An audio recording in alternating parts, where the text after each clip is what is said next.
Selamat datang di channel YouTube kami yang dipenuhi dengan kisah-kisah misteri yang tak terungkapkan. Saksikan pengungkapan rahasia-rahasia tersembunyi di balik peristiwa misterius yang menggetarkan. Jangan lupa untuk subscribe, like, dan berikan komentar di bawah agar kami bisa terus menyajikan konten-konten seru seperti ini. Kisah nyata, genderuwo menyamar sebagai bapak dan nyaris menyetubuhi ibuku. Kalau saja Tuhan tidak menganugerahi diriku dengan kemampuan melihat makhluk halus, niscaya ibuku telah menjadi korban pelecehan seksual yang dilakukan oleh bangsa gaib. Ya, genderuwo itu berniat menyetubuhi ibuku. Celakanya, ibu melihat makhluk jahanam ini sebagai wujud bapakku. Genderuwo adalah jenis jin kafir dari kalangan ifrit yang namanya dikenal oleh masyarakat, terutama oleh masyarakat Jawa. Jin ini konon sangat gemar berhubungan seks dengan bangsa manusia. Menurut cerita, genderuwo sangat suka bersemayam di dalam rahim atau vagina seorang wanita. Maka tak heran, selain faktor biologis, konon seorang wanita yang mengidap kelainan hiperseks diyakini dalam rahimnya telah dicokoli oleh jin jenis genderuwo ini. Misalnya saja, seorang istri yang hiperseks karena pengaruh genderuwo, maka dirinya selalu banyak menuntut pada suaminya agar selalu berhubungan seks dengannya. Seakan dia tak pernah lelah meski melakukannya berkali-kali. Jika sang suami tidak dapat memuaskannya, maka wanita ini tak segan-segan mencari pasangan lain di luar nikah. Tentu ini tidak saja merugikan suami yang ditinggalkannya, tapi juga si wanita itu sendiri. Karena genderuwo mendapat kepuasan dari si wanita tiap kali wanita itu melakukan olah asmara bersama lelaki lain. Dan sebaliknya, tak jarang sosok genderuwo juga kerap menyamar sebagai seorang suami dari istri yang ditinggalkannya. Tujuannya tak lain untuk melakukan hubungan seks. Berikut sebuah pengalaman yang dituturkan oleh Pak Ismawan yang kini bekerja sebagai pegawai di salah satu kantor pos di wilayah Terisi, Indramayu. Dia berhasil menggagalkan genderuwo yang nyaris menyetubuhi ibunya. Berikut kisah selengkapnya. Peristiwa ini terjadi beberapa puluh tahun silam. Saat itu aku masih duduk di bangku kelas 5 SD. Aku dan keluargaku masih tinggal di kampung Muara Baru, Jakarta Utara. Dan di kampung itu, keluargaku tergolong paling berada. Bapakku adalah seorang pedagang yang memiliki beberapa kios besar yang menjual berbagai kebutuhan rumah tangga. Bapakku juga memiliki 2 mobil angkutan. Karena keberadaannya, maka tak heran kalau bapak mampu menyekolahkan anak-anaknya hingga perguruan tinggi. Dari keempat saudaraku yang lain, aku ini tergolong anak yang agak aneh. Kedua orang tua dan saudaraku kerap kali melihatku berbicara sendiri dan bermain-main sendiri, seperti layaknya aku sedang bermain dengan teman-teman sebayaku.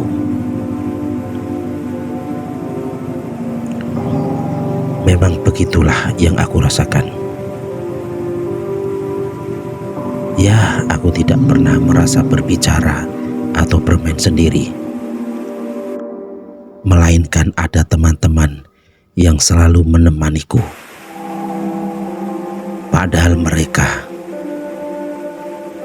maksudku orang tua dan saudara-saudaraku, sama sekali tak melihat teman-teman mainanku itu. "Kamu kok main dan bicara sendirian?" tanya kakakku. Hal itulah yang membuatku heran, karena sesungguhnya aku merasa ada seseorang bocah yang kira-kira seusia denganku mengajakku bermain. Aku sendiri mengenali bocah itu sudah lama dan sering datang ke kamarku saat aku sedang sendiri. Kadang bocah itu mengajakku bermain seperti main pentak umpet atau ngobrol-ngobrol layaknya teman-temanku yang lain. Wujud bocah itu berkepala botak dan hanya mengenakan celana dalam atau barangkali cawat. Saat itu kampung Muara Baru memang tidak seperti sekarang. Keadaan lahan pekarangan dan rumah-rumah penduduk kebanyakan masih tampak sederhana.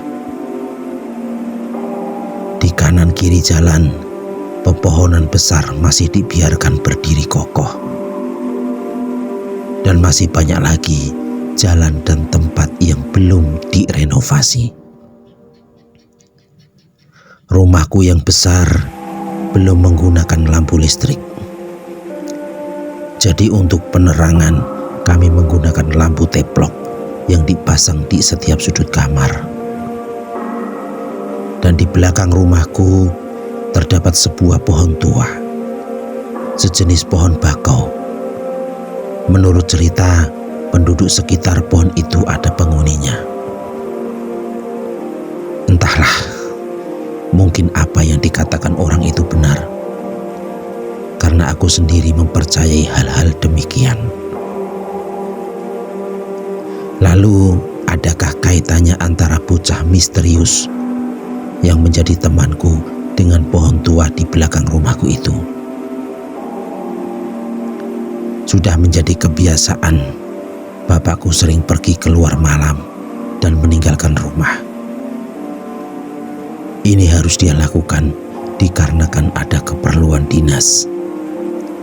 Kami semua sudah maklum apa yang dilakukan bapakku itu. Seperti hari itu, bapak juga harus keluar malam untuk urusan pekerjaannya. Namun, tidak seperti malam-malam sebelumnya. Keadaan malam itu terasa lain dari biasanya. Jika biasanya masih sore, aku sudah tidur.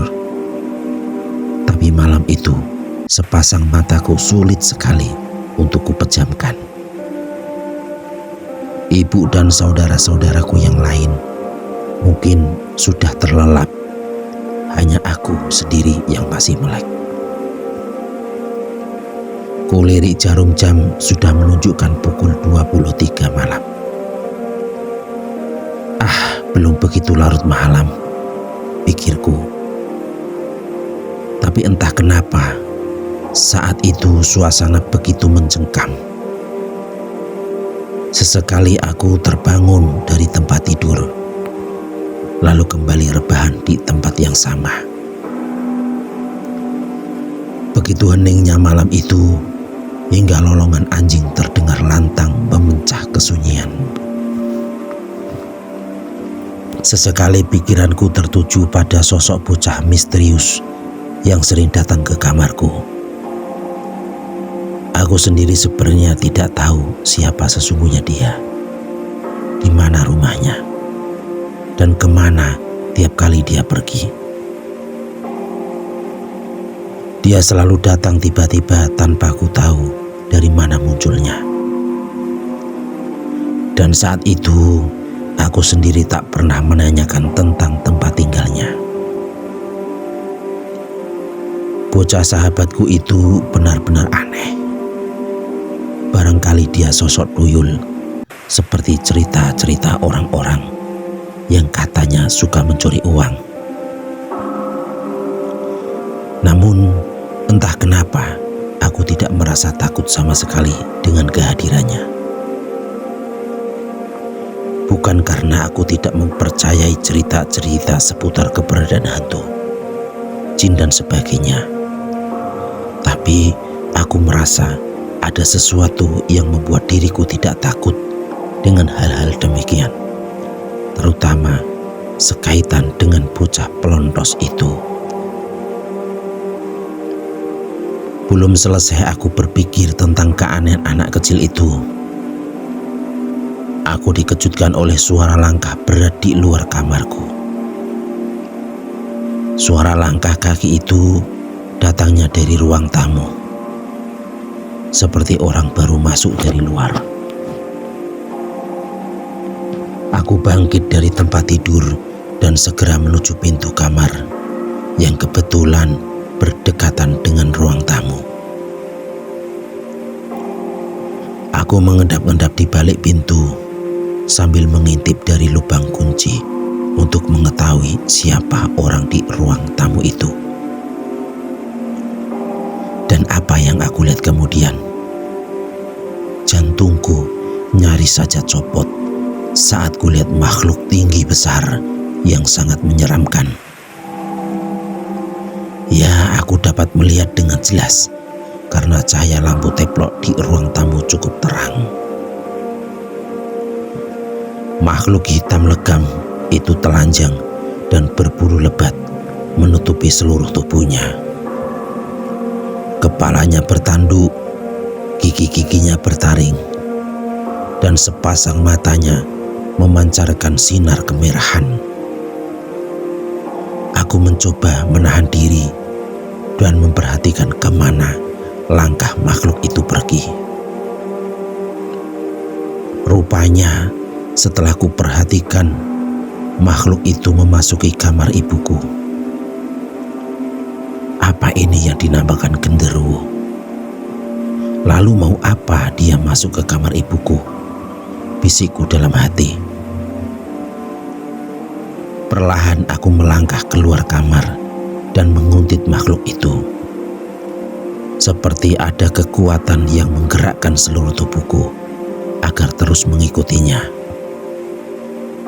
Entahlah, saat itu aku tidak takut sama sekali. Yang ada dalam benakku adalah rasa penasaran bercampur cemas dengan sesuatu yang akan terjadi pada diri ibuku.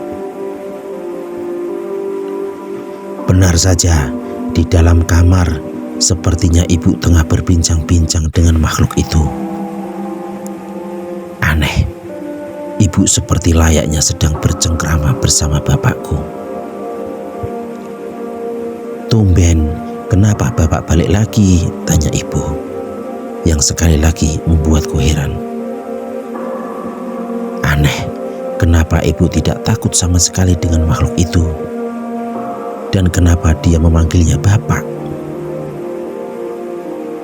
Menyadari keanehan ini, walau masih kecil aku sempat berpikir, mungkin dalam penglihatan ibu, sosok genderuwo itu adalah bapak yang kembali pulang setelah sore tadi berpamitan pergi. Kini aku sadar kalau ibu telah terkena pengaruh gaib, hingga pandangannya terbalik dan seakan-akan melihat bapak. Meski kecurigaanku semakin memuncak, namun sejauh ini aku belum bertindak apa-apa. Aku masih terus mengendap-endap di luar pintu kamar ibu, menunggu perkembangan selanjutnya. Hingga beberapa lama kemudian, aku melihat gelagat kurang baik. Sehabis basa-basi seperti bapakku yang asli, Kemudian makhluk itu mengajak ibu untuk berhubungan intim. Anehnya, ibu sama sekali tidak menolak ajakannya. Gila, kini sepertinya ibu mulai merebahkan tubuhnya di ranjang. Aku tidak bisa tinggal diam nih. Aku harus segera bertindak cepat untuk mencegah perbuatan iblis itu. Dan brak! Aku mendorong pintu kamar dengan keras. Tindakanku ini membuat mereka sangat terkejut. Makhluk di samping ibuku yang sudah siap melepas pakaian ibu menatap tajam ke arahku. Sedang ibu nampak marah atas tindakanku. Sis, apa-apaan kamu nih? Masuk kamar orang tua dengan cara tidak sopan. Sentak ibu sambil menatapku dengan perang. Maaf bu, aku hanya mengingatkan bahwa yang di hadapan ibu itu bukan bapak.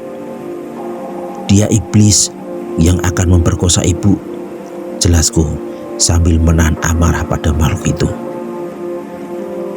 Apa kamu bilang? Teganya kamu bilang bapakmu ini iblis. Dia bapakmu yang baru datang, bantah ibu dengan sengit.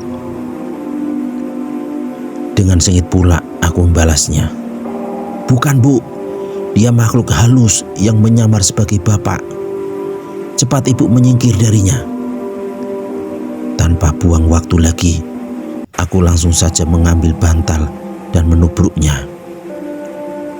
Lantas bantal itu langsung kuhajarkan pada makhluk yang masih berdiri menatapku. Pergi kau iblis, pergi dari sini, jangan ganggu ibu, teriakku dengan geram. Berkali-kali aku memukul tubuh makhluk menyeramkan itu dengan bantal. Untuk sementara, makhluk itu diam tak berkutik, sedang ibu tampak berusaha mencegahku. Sudah cukup. Kamu ini keterlaluan sis, teriak ibu. Ibuku rupanya belum juga sadar dengan apa yang ada di hadapannya. Dia masih yakin bahwa itu adalah bapak yang asli. Bu, kenapa sih ibu belum juga sadar kalau dia bukan bapak yang sebenarnya? Dia itu genderuwo, teriakku. Setelah aku berkata demikian, makhluk itu nampak sangat geram. Dengan sorot mata yang tajam, dia menatapku. Perlahan dia mulai mendekat dan berusaha mencekikku. Kini ibu mulai curiga dengan orang yang dikira suaminya itu. Apalagi dengan apa yang akan dilakukan terhadap diriku. Ditambah aku yang harus menangis dan meronta. Maka atas dorongan nalurinya, mulailah ibu membaca ayat-ayat suci Al-Quran.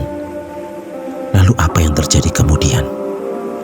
Benar saja, ibu membaca ayat-ayat suci, makhluk itu berubah ke wujud aslinya. Ya, di hadapan kami, makhluk itu menggeram dan kesakitan. Sekarang ibu baru yakin dengan ucapanku, bahwa yang terlihat di hadapannya bukanlah bapak, melainkan genderuwo yang menyamar sebagai bapak.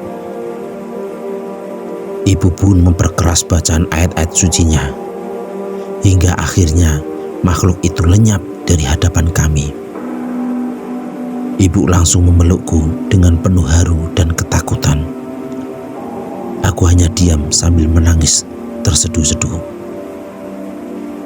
Saudara-saudaraku yang sudah tidur rupanya mendengar kegaduhan di kamar ibu. Mereka mendatangi kami yang masih trauma dengan kejadian tadi. Mereka menanyakan apa yang tengah terjadi sesungguhnya. Setelah aku dan ibu mulai tenang, ibuku menceritakan peristiwa yang baru kami alami. Mereka mendengarnya terkejut dan takut. Esok harinya, bapak pulang.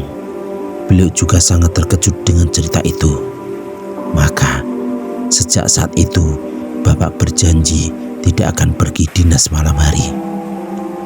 Takut peristiwa itu terulang lagi. Beliau pun sangat berterima kasih dan salut padaku yang dengan gigih menentang genderuwo yang hendak memperkosa ibu. Mengenai pohon yang mirip bakau di belakang rumah, Bapak membenarkan bahwa pohon itu memang sangat angker, dan kami menyimpulkan bahwa genderuwo itu adalah makhluk yang menghuni pohon tersebut. Bapak berjanji akan segera menebang pohon tersebut.